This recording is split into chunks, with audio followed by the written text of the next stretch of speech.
بسم اللہ الرحمن الرحیم۔ آج کا جو ہمارا ٹاپک ہے وہ ایٹیٹیوڈ اینڈ ایگو۔ ان دونوں میں زمین آسمان کا ڈیفرنس ہے، فرق ہے ایٹیٹیوڈ اور ایگو میں۔ ایگو جو ہوتی ہے وہ انسان کی انا ہوتی ہے، غرور ہوتا ہے، تکبر ہوتا ہے، جس کی وجہ سے جو ایگو والا بندہ ہے نا وہ آج زیادہ آگے نہیں جا سکتا، آگے جاتا ہے پر زیادہ آگے نہیں جا سکتا، زیادہ سروائیو نہیں کر سکتا، زیادہ ڈیولپ نہیں ہو سکتا، کیونکہ جدھر بھی جائے گا اس کو اس کی ایگو مروائے گی، اس کی انا مروائے گی، کیونکہ وہ کسی کو اپنے سے بہتر سمجھے گا وہ تب بھی ایگو کرے گا، کسی کو نیچے سمجھے گا وہ تب بھی ایگو کرے گا۔ مثال کے طور پر اس کے پاس جتنا علم ہے اس سے نیچے والے علم والے شخص کو دیکھے وہ سویگل ہے، اس کے پاس تو کچھ ہے ہی نہیں۔ اگر اوپر والے کو دیکھے گا تو کہے گا اس کے کام کا نہیں ہے، یہ تو اس پر عمل ہی نہیں کرتا، رہے گا وہ خود اس پہ عمل نہیں کرتا، اس کے اندر خود اتنی ایگو بڑھ گئی ہے۔ وہ ایک چودھری تھا، ایک گاؤں میں رہتا، وہ کچھ برادریز ہوتی ہیں جن میں عقل بہت زیادہ ہوتی ہے، میں نام نہیں لینا چاہتا، تو اس کے بیٹے کے اندر بدماشی ٹائپ تھوڑا بندہ تھا وہ، تو اس نے کسی بندے کو ساتھ لڑائی اس کو قتل کر دیا۔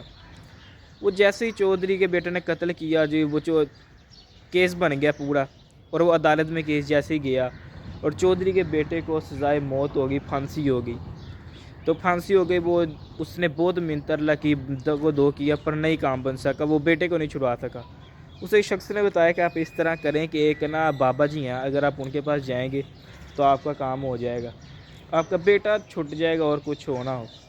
انہوں نے کہا جی ٹھیک ہے میں کر لیتا ہوں۔ وہ گئے ان کے پاس، انہوں نے کہا جی کیا کرنا ہے؟ انہوں نے کرنا یہ ہے کہ چودھری مسجد میں جایا کرنا، لوگوں کی جوتوں ان کو پہنایا کرنی ہے کہ وہ آپ کا بیٹا آزاد ہو جائے گا۔ انہوں نے کہا میں ستے وڑ جائیں گا، مونے جیرے بچے بھی مار دیں گا۔ انہوں نے کہا جی نہیں کرنا تو آپ کو ایسا ہی پڑے گا۔ انہوں نے کہا جی ٹھیک ہے ایسا ہی کر لیں گے۔ وہ چلا گیا، تو وہ گیا، وہ 2-4 مساجد میں، مہینہ 10 دن ہوئے تھے، ایک دن وہ جیسے ہی جوتی اس نے سیدھی کی اور دیکھا تو اس نے کہا جی بابا جی آپ کیا کر رہے ہیں؟ اس نے اوپر دیکھا، اس نے کہا چودھری بیٹے کی محبت ادھر لے آئی ہے۔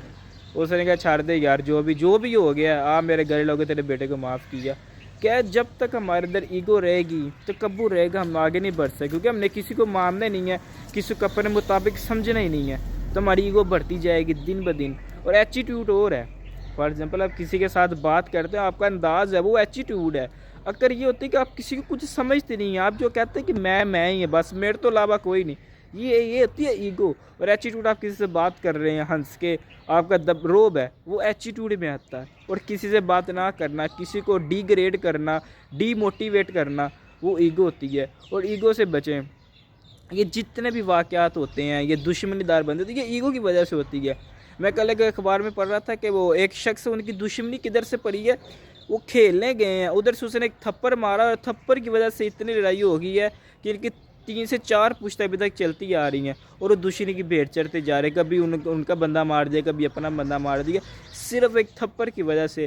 ایگو اتنے اندر زیادہ آئی کہ ہم نے اب ایک تھپڑ کی وجہ سے بندے کو قتل کروا دیا ہے، کر دیا ہے، اور آج تک دشمنیاں چل رہی ہیں۔